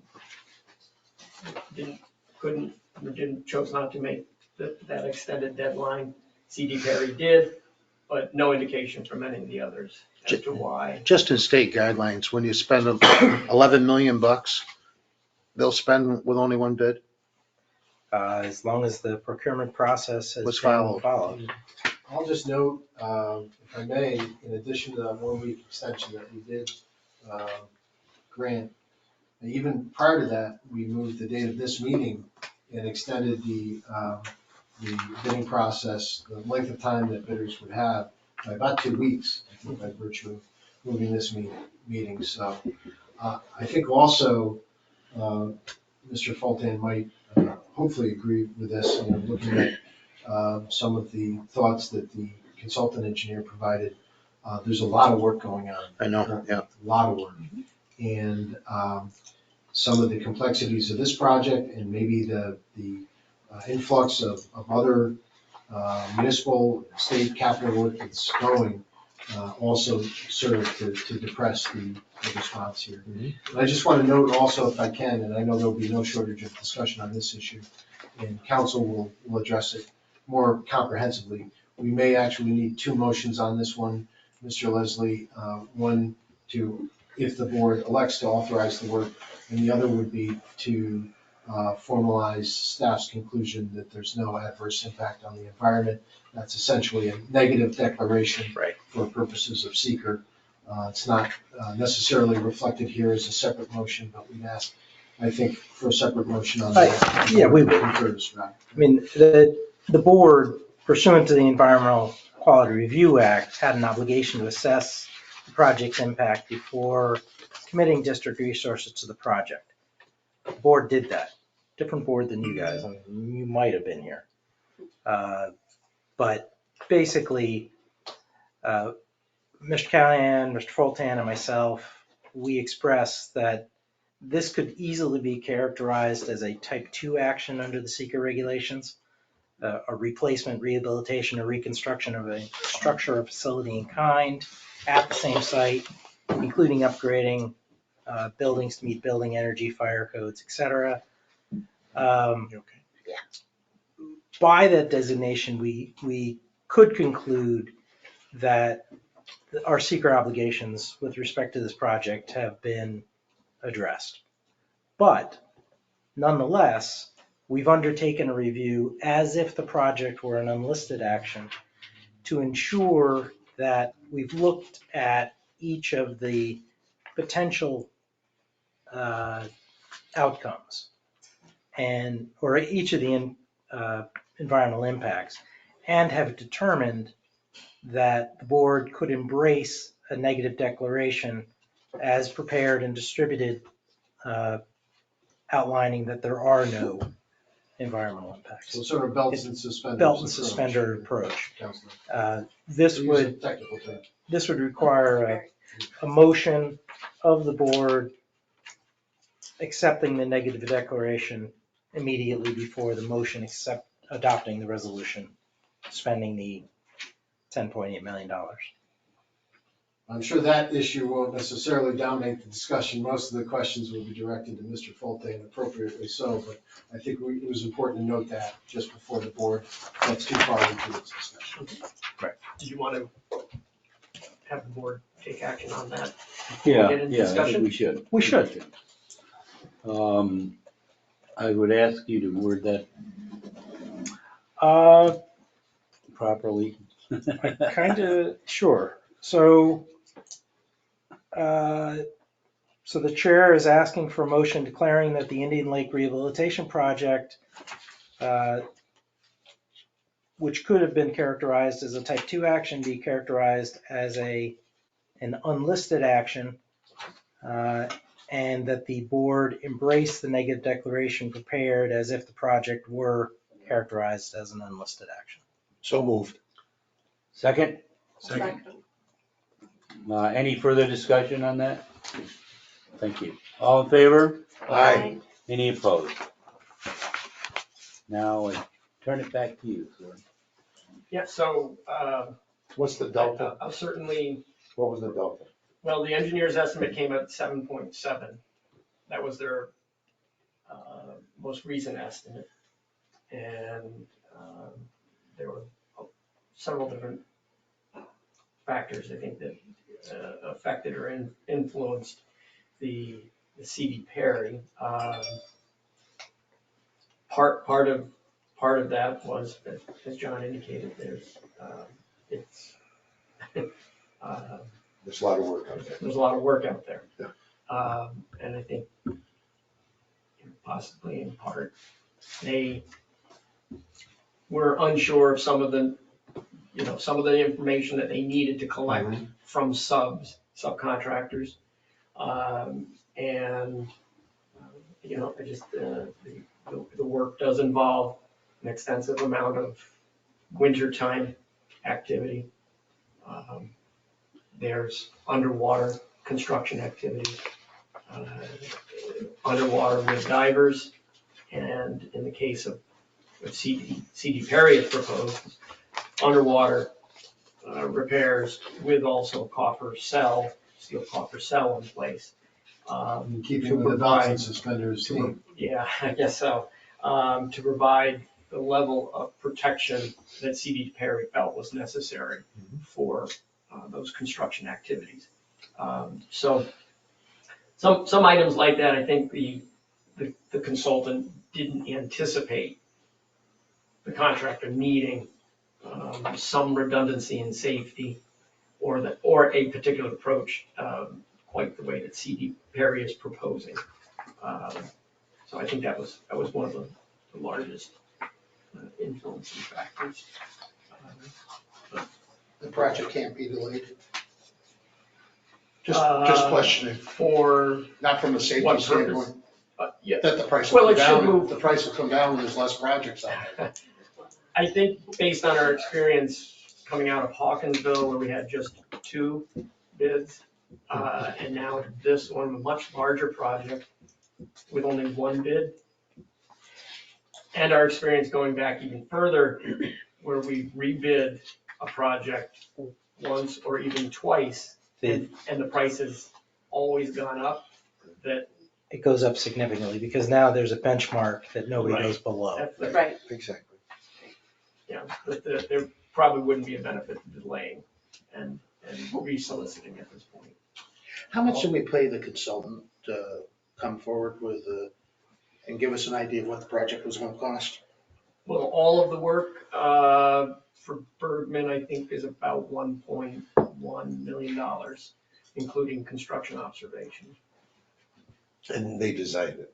They did. They did the design. So 100% design, the package they prepared. Well, the boilerplate portion is all done by the district. They provide these technical specifications, the drawings, description of the work. Right. Okay. We put everything in and package it. Now, have you told them to make sure they got it all in here in one shot? Or are you come back to the pump a couple times? Well, the project has expanded as a result of some of the complexities. But we engineered it. We had them add additional things that they didn't think the engineering captured. So that's kind of 2 sucks to the pump, the way I look at it, because he engineered it and then he came back with it. So now we've got one that's how much more than what we thought it was gonna cost? 50%. Oh, you're talking about Hawkinsville now? Yeah. No, I'm talking This one? this one. Well, it Not is, 50%. And the pretty engineer close. is not in the construction 3 business. million. The engineer I'm not a math guy. does its best with the resources it has. It draws off of sometimes other projects. If they haven't seen a project similar to this in the last 5 years, they're drawing off of numbers and trying to escalate it the best they can with inflation. So it is reasonable that their probable cost estimate will not be close to a What's the- contractor, especially in a market where a contractor can pick and choose. And where, in this particular case, contractor probably got a sense that they'd be the only bidders. What's the contingency in that? In Did they? the engineer's estimate? Yeah, or the bid. The- Did they, what's, Well, there's not a contingency in the bid. They bid What's your unit budget? prices or lump. what's sum. your budget contingency? 10%, 5%? Well, I turned it We're to over. Tim with Eliminating regard to, budgets. we're over because we had the 7.7 as the engineer's estimate. Right. I don't think they have any contingency left in what they had financed. So, anticipating this moment, Of course. I prepared a few answers to some questions that seem relevant. I'd ask that you stop me, I'll take a breath, and that'll be the cue to ask a question about that particular element of the financial impact of this resolution, if that makes sense. With respect to cash on hand, I believe the regulating district has sufficient cash on hand to make payments arising from this contract in the early months of the activity. I've reviewed independent audits going back 2 decades and conclude that cash and investments at the end of June in the Hudson River area accounts have never been higher. Days cash on hand is more than double what it was on June 30th, 2022. While that figure will almost certainly decline as a result of the developments that John referenced earlier with respect to Erie Boulevard Hydropower, Hudson River area still has a historically high amount of cash on hand for the remaining months of calendar year 2023. So first stop, just the very short term, the next few months. No questions on that. With respect to appropriation authority in the current year budget, of which we are now 1 month in, the reappropriation resolution that we asked the Finance Committee to consider, and will soon be before you, moves $4.1 million of appropriation authority into the construction account for Indian Lake via that reappropriation process. Remember, we originally anticipated in June of 2021, the last time the board approved budgets, that this expense would occur in the year that just ended. And we will be moving that full appropriation for construction minus the tiny amount that we've charged to it via this reappropriation process. As the year progresses, I expect to be asking approval to transfer enough appropriation authority from other Hudson River area accounts to cover the remaining expenses anticipated to be made on the project in the current fiscal year. I'll stop again for any questions about that element. Okay. With respect to appropriation authority in the upcoming year budget, the one that starts July 1 of 2024, of which we will have much discussion in next spring with formal action by the board at the June 2024 meeting. I anticipate placing before the board a budget that appropriates sufficient funding to complete the project as currently anticipated, project completion currently anticipated roughly January of 2025. Good? With respect to financing the overall project, if the board approves this resolution today, I will alert tomorrow our debt team and alert the folks at the New York State Environmental Facilities Corporation that are reviewing our submission for financing for this project from the Clean Water State Revolving Fund of the new amount needed for construction. They have before them presently the $7.7 million construction element of this that Rob mentioned a minute ago. As I referenced previously, when the Finance Committee was talking about the declaration of official intent resolution, We anticipate that the final financing package will be composed of a mix of pay-as-you-go funding and issuance of debt. The specific breakdown will be finalized in the coming months as we learn from EFC if the project is eligible for their financing. And as we continuously are monitoring borrowing costs in the broader marketplace as those change from time to time. And you are undoubtedly also aware the Federal Open Market Committee just last week raised short-term interest rates by 1/4 percentage point, bringing them to the highest level in 22 years. So there's much to consider about all of this at this time. The board has the ultimate responsibility to authorize such financing. So expect much more discussion about this topic in the next couple of meetings. And I'm happy to answer questions about any aspect of that.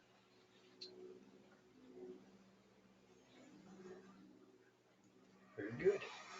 Thank you. With that, let's get a resolution on the table. Resolution to award the Indian Lake Dam remediation construction work to C.D. Perry for $10,800,000 and whatever the other. What was the total amount? $834,860. And the 17 cents, yes. I remembered that. Do I have a? So moved. Motion, a second? Let's second that. Mr. Candido, Mr. Hayes. Any further discussion? I'll just note, if I may, Mr. Chairman, I've worked very closely over the course of a couple of decades at New York State Canals with this contractor. Don't anticipate any of the sorts of issues we've had at Hawkinsville, a different breed. Also worked very closely with Bergman. They're an excellent engineering consultant. I think the board could consider the delta here is a miss on the part of the engineering firm. But they have designed an excellent project, and I think there are forces at work here that all other agencies and municipalities are experiencing right now. So I feel very good about this engineering consultant and contractor team. With that in a six-pack, you can't bet. Yeah, well, that's right. And You're gonna buy me a six-pack of beer if that goes over. And I'll buy you if it goes under, so that's not a bet. We'll probably not be buying each other anything, but I am confident. And I'll just also note, that Mr. Minichia has done a great job in outlining, I think, the costs and the impacts associated with moving forward here. The other question is the costs of not moving forward, and they could be exponential. And it needs to be done. That's the key. Any further discussion? In that case, I'll call for a vote. All in favor? Aye. Any opposed? Well, we just spent $10 million just like that. Just like that. We haven't spent a nickel yet. In reality, you have. We just approved. Next, we are staff and committee reports. Finance Committee, Mr. DeWitt. Can I have a resolution to approve a resolution to authorize reappropriations for capital projects? We've already heard from the Finance Committee. Unless anybody has any other questions, can I have a motion? I'll make that motion. Second? Ms. Allen? Let's second that. Mr. Hayes. All in favor? Aye. Aye. Opposed? Motion approved. Can I have a resolution declaring official intent pursuant to section 1-150-2 of the Treasury regulations? We've heard Mr. Minichia talk about that during the financial meeting. If anyone has any other discussions or questions, I'd like a motion. So moved. Mr. Hayes? I'll second it. Mr. Reagan? All in favor? Aye. Motion approved. Thank you. Next, we'll move on to staff reports. For Where's, General Counsel, Mr. Leslie? Sure, I would remind the board that on June 15th, the Federal Energy Regulatory Commission issued an order addressing the petitions filed in January by the regulating district and Erie Boulevard Hydropower seeking assistance resolving the ongoing contractual dispute over the use of regulating district assets at Conklinville to generate power at Erie's EJ West Hydroelectric Plant. In compliance with that order, staff have sought approval for to divert flows around EJ West because Erie has ceased payments upon the June 30th expiration of the reservoir operating agreement through which Erie compensated the regulating district for the use of such assets. Staff have also filed a petition seeking a rehearing of those petitions resulting in the June 15th order. The regulating district petition notes FERC's failure to distinguish between the headwater flow received by all downstream licensees and the head benefiting Erie's EJ West plant. The petition also seeks redress for the unraveling of the negotiated exchange of value between the parties, shielding Erie's non-performance without ensuring just compensation to the regulating district. I'd also report that staff have requested representation by the Office of the Attorney General in order that the regulating district might commence an affirmative case seeking redress against Erie in the states and/or federal court systems. We have not yet heard back from the AG's office. Stillwater Associates alerted the regulating district that it has a buyer for the hydroelectric plant up at Stillwater, who is also interested in leasing the state land underlying said plant from the regulating district. However, immediately thereafter, Stillwater demanded that the regulating district purchase that same plant. The regulating district staff continue to hold the opinion that the plant's value is hampered by considerations not yet taken into account by CNY Pomeroy Appraisers, Inc., the third appraiser chosen to review the appraisals commissioned by both the regulating district and Stillwater. As such, staff will continue to negotiate a defensible price for said plant, entertain any other potential buyer, and consider proposals for an extended lease term at the market rate determined in the CNY Pomeroy appraisal. That in a nutshell is what's going on. It's not going great with Erie, and it's not going great with Stillwater. Yeah, I just, my question is, are there any resources to help negotiate the contract with Stillwater, for example? Do we need to, I don't know, is there anybody there that handles those types of negotiations of power plants or anything? Or selling those types of assets that would be a assist to you guys as you go through? That's my only question on it. It just seems like we're on the backside of these, and I mean, these aren't things that you guys do every day. And who does them every day unless it's somebody who's geared toward that? So that's no fault on anybody. I'm not making a fault on anybody. I'm just saying, are there resources there that, because I don't think we didn't think that was gonna go that way, did we? No. I mean, all the discussion was that we were gonna, so is there forces outside of us that are interacting here that we need to do something similar? Well, Erie utilized a lobbying firm out of Washington, D.C., who apparently made arguments compelling enough that FERC sided with Erie's interests. A number of their lawyers having come from FERC. Yeah. If you read the bios. Because I mean, we got water going down there making power. I mean, to me, there's a set rate for power.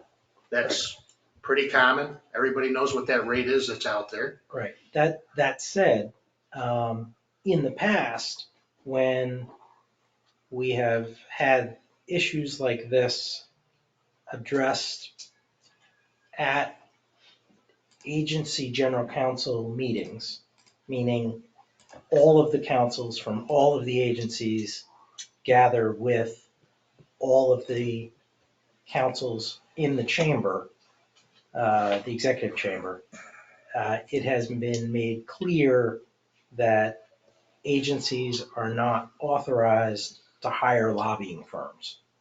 We can't lobby New York State and we can't lobby the federal government because New York State has that apparatus in their wheelhouse.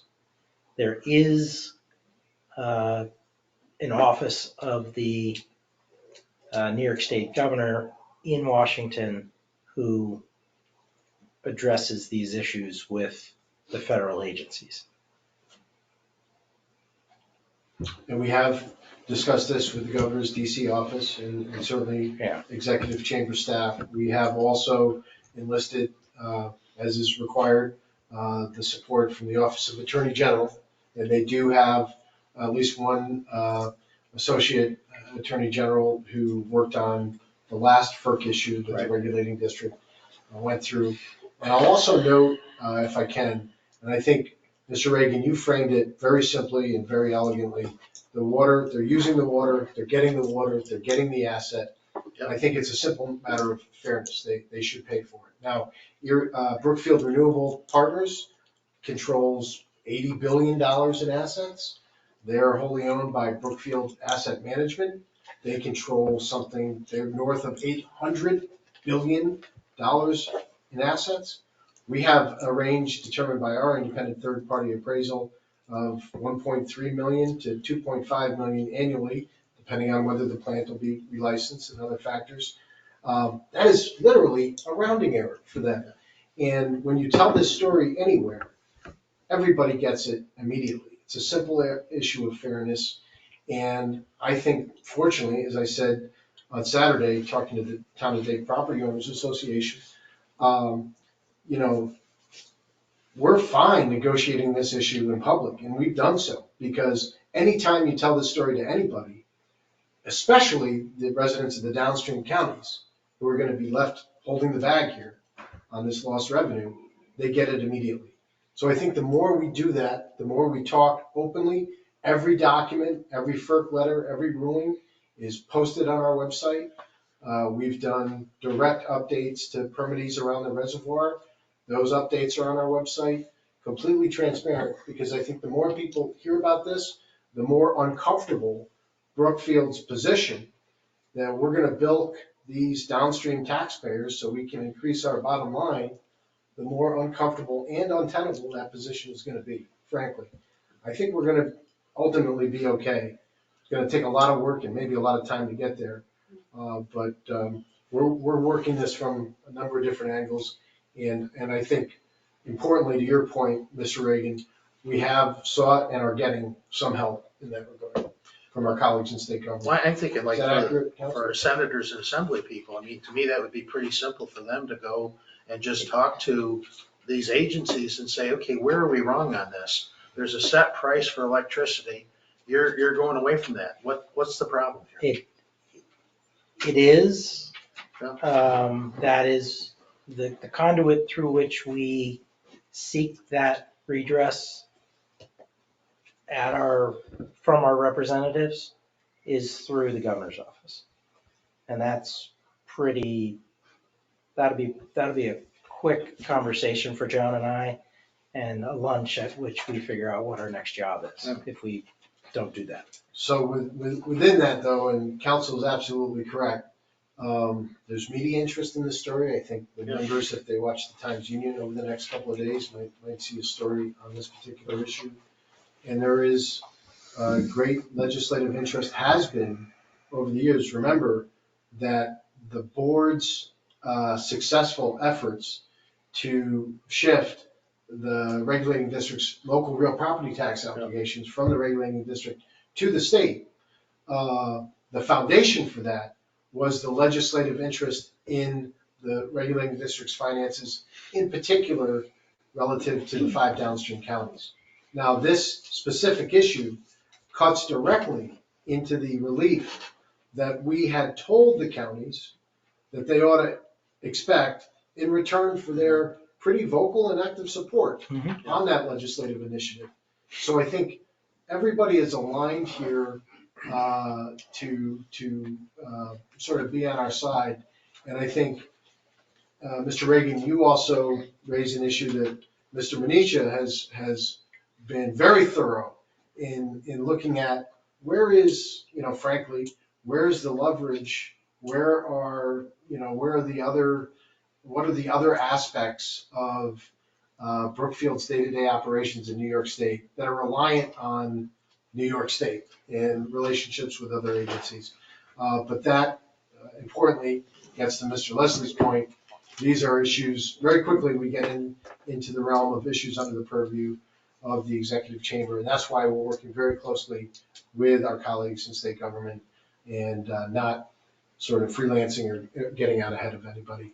So as members of state government and as public officials, ultimately who are responsible and reportable to SANE, we're proceeding cautiously, but I think appropriately in trying to get this resolved. What if we just let water out? Well, Exactly. We've asked specifically that. No, what if we just let the water out? Why do we have to ask? So Why do we have to ask? it's It's a sort of great- like Putin saying he doesn't have a war going on. It is that very threat that got Brookfield back to the table with us at the end of 2022 and got us the 6-month extension that got us to the end of June. But in response to that, when we submitted our petition to FERC, Brookfield also submitted a petition, and they asked FERC to tell the regulating district they can't do that without permission, and risk being in violation of its FERC license. Why do we have a FERC? So slap my We're not hand, generating let the power, water so- out, and what are they gonna do, sue us? Well, Let's go to court. Yeah, and if I remember, the ruling said it may violate, the word may was in there. That was the letter from FERC that predated the June 15th ruling. The June 15th ruling said, don't divert unless you get authority from FERC. So there now is a ruling that says we cannot divert. and immediately after that, this current agreement expired, you saw. We sought that. authority to divert around EJ West. Erie has not opined, Erie hasn't opined because they can't, but FERC has not issued a ruling on our request to divert. Is FERC the last resort? No. So after that federal agency makes its final determination, we can pursue that matter through the courts. That appeal is made to the U.S. Court of Appeals for the D.C. Circuit. That is the designated court to hear appeals from the Federal Energy Regulatory Commission. That court sits in Washington and is the baby Supreme Court.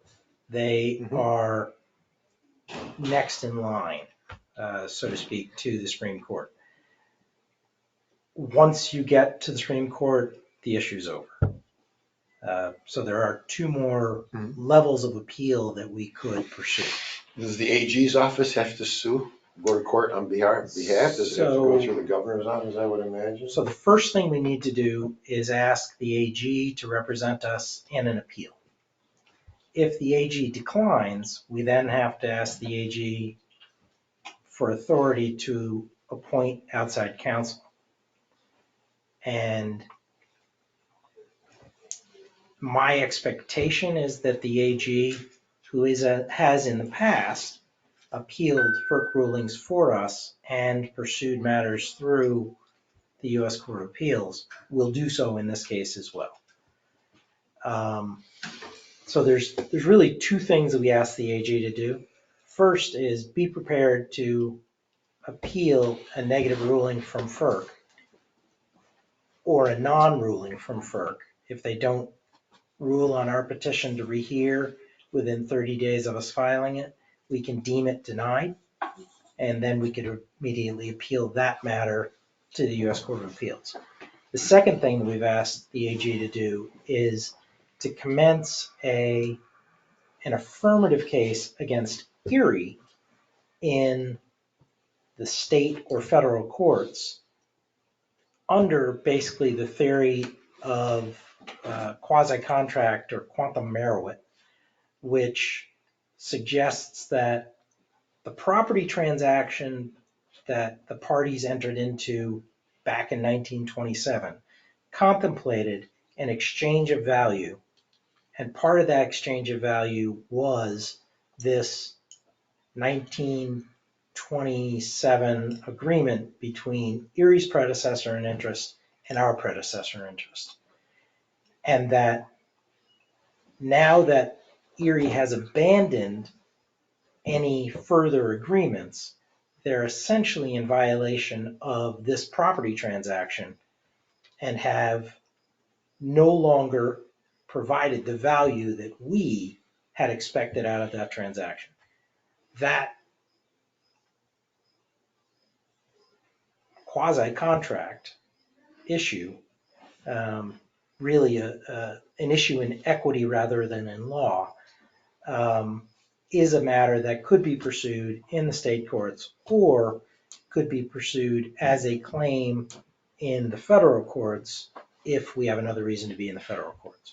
Counselor, this is where FERC has actually done us a solid, right? If we pursue it in state court, because one of the things Erie sought was a determination that, no, this agreement is preempted by the Headwater benefits. Right. And FERC actually said on that, no, you're wrong, allowing us, I think, under public authorities law and the issue of having to get, again, by state law, fair market value for the assets that we convey to a third party.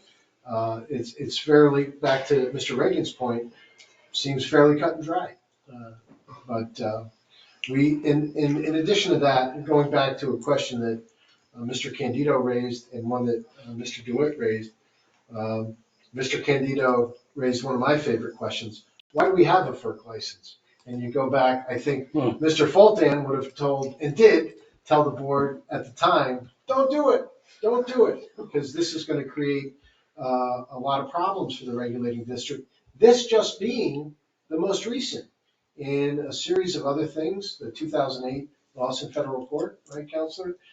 Increased erosion, maybe some water levels that folks around the reservoir might not prefer, but now, of course, manifesting itself on this issue. And so there's maybe in the very large bucket of options, pursuing some relief on our FERC license, not Mr. Leslie's favorite option, is on that list. And to Mr. DeWitt's question, do you have some sense, Counselor, what sort of penalties FERC could levy against the regulating district if we were just to divert the water in violation of the permit? So, yes, it's $37,500 a day. But as a municipality, we would pay nowhere near that amount. But it would accumulate every day that we do violate.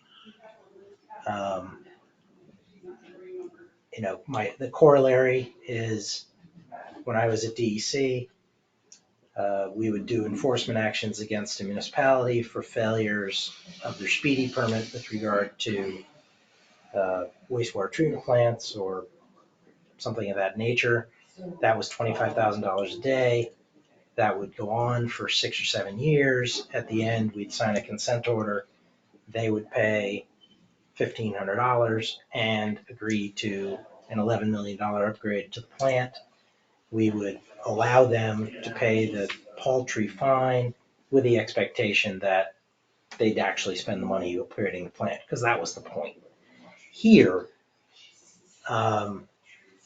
it would be a municipality against a private for-profit corporation who is raping the taxpayers. You hear that, Erie? And so we probably would not pay anywhere near the maximum fine that could be levied. That said, I can't in good conscience recommend to the board that they violate federal law. The other thing we should note, and we do have a great operational relationship in Erie. Do you hear that, Erie? And Mr. Fulton coordinates closely with their folks. And in fact, one of the things that Erie said to FERC is, don't let them divert water. First of all, they can't do it reliably. The dowel valves don't operate that well. Well, tomorrow, we're gonna open up the dowel valves because Erie's doing maintenance on, I think, is it the It's an Stewart? outage. It's an outage. So. Because Erie requested it. Because Erie requested Erie- it. So we seek to maintain, I think, a positive working relationship, production of clean renewable energy, which is one of the many benefits the regulating districts operations provide. We just think it's a simple matter of equity. We should get fair market value, not looking for a dollar more, from the benefit that this company receives, not as a downstream plant, but at a plant that is at the dam that the state constructed, and that its predecessor in 1927 signed up for a certain level of compensation to be able to use the additional 56 feet of fed that was added to the 15 feet their predecessor initially had. So we're working this problem as much as we can. We're doing it very much in close coordination with our state government colleagues, and I remain hopeful. Is there a process of type, just one more question. In order to move to the AG's office to make the request, is there a time? You mentioned something about 30 days, no, if they haven't ruled, and it's a denial. Are we at the denial stage? Can we go to the AG's office? What's it take for us to go, I would imagine? We have gone to the AG's office. So the June 15th order came in. We had 30 days to appeal it. That we did by July 14th, which would mean the next 30 days is For them to respond. August 12th or something. So FERC has to respond by mid-August, or we can deem FERC's non-response as a denial of our petition to rehear. We have already, as of July 5th, asked the Attorney General to jump in on our behalf. We have not specified that the immediacy is, the immediate need is the appeal of FERC's non-treatment of our petition to rehear. That, I imagine, we would do probably right after Labor Day. I don't know that August is the best time to seek a new plan. And we need to get the governor's office on board in the request to speak to somebody at the Attorney General's office. That said, the Attorney General's office has been fantastic with regard to their representation of the district in previous iterations of this problem. Fourth Branch Associates brought the case that resulted in the remand to FERC. FERC then issued a headwater benefits determination. Erie, Borlex, and somebody else, can't remember who, sued. Albany Engineering. No, Erie, Borlex, and I don't know. It was Mr. Bisha. It might have been. NYSEG, I think, sued us over FERC's headwater benefits determination and the timing of the beginning of those assessments. That went all the way up through the Court of Appeals. And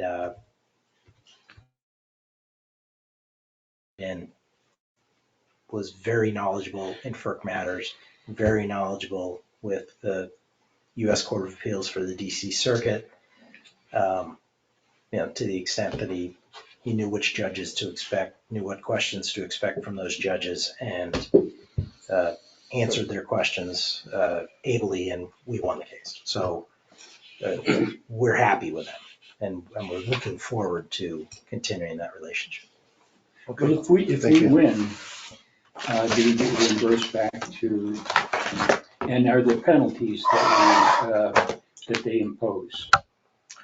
Mr. Chair, I have to leave.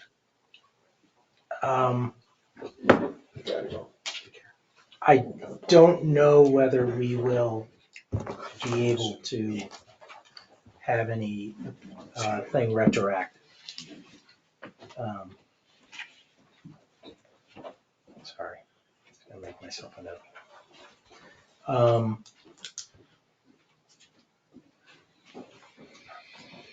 So I don't know whether we'll be able to bring it back. Certainly, we would make that argument that Erie should be paying from July 1 of 2023. It's not retroactive. They got no incentive to settle it. So they don't think they have an incentive now at all. They don't. We I disagree. Now, we're doing something for them tomorrow, opening up the Hall valves and they're not paying us. Every time we had a mechanical problem, we opened them, we can't close them. Yeah, so we are, back pursuant to, in response to Mr. Candido's question, why do we have a FERC license? Well, we have a non-generating license. And FERC, Erie/Brookfield, they have a generating license.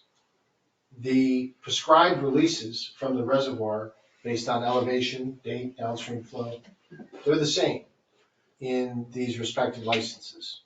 So I think you could, I don't know if I'll phrase this correctly, Rob would correct me, but we're sort of on the hook. We do have a FERC license. We know what the prescribed releases are. It is operationally the most efficient and certainly beneficial in terms of production of renewable energy for those releases to be made at the plant.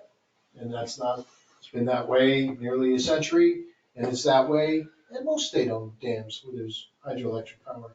So that works very well. If they can't make the releases through the plant, we make the releases through the Dow valves, as we have for the better part of a century. But that very significantly and severely, I think, cuts into their argument that the Dow valves is not a good way to make releases. Because, and this is one factor, Mr. Chairman, I would not want to argue in support of our position that, no, we can do this, because that's what we're saying. They're not paying, they shouldn't get the water. We're going to divert the water around the plant, and FERC, you should let us do that. If they called up and said, okay, be down here next week to argue your case, I wouldn't want to go down there and say, well, they called us last week and asked us to move water through the Dow valves, and we couldn't do it, we weren't ready to do it, we didn't have the staff. So that's, first of all, we have a lot of business, quote unquote, we have a lot of operational synergy with this company in other places downstream in the Hudson River area and certainly in the Black River area. We have to work with them very closely. To the extent possible, we have tried to segregate our good operational working relationship, which benefits the people downstream and the people who get the electricity and the people who rely on certain flows. We want to keep that intact. And we have a very acrimonious adversarial relationship or issue now on the legal and financial side. To the extent possible, we try and keep those isolated or separate. And to totally muddy the water, there are some on staff who would look at the Stillwater issue in the context of the Conklinville issue and see some value in the regulating district paying Stillwater Associates for the plant at Stillwater such that we take ownership of the plant so that Erie doesn't. Because if Erie does and they elect to upgrade the plant and seek a FERC license for that plant rather than operate under a federal exemption, then we may be forced to take a FERC license at Stillwater as well and lose the state-based assessments downstream at on the Black River side. They accurate enough? Characterized very Okay. Wow. Sorry. Yes. Any other, Well John, I stated. have to leave too. I've got to get to Rochester to a kid's birthday party. Okay. Thank you very much. we don't have any more votes, I don't think, except for the next meeting. One. Rochester's We magical. do have one vote, but we still have a quorum. Rochester's magical. Okay. Right. Yes.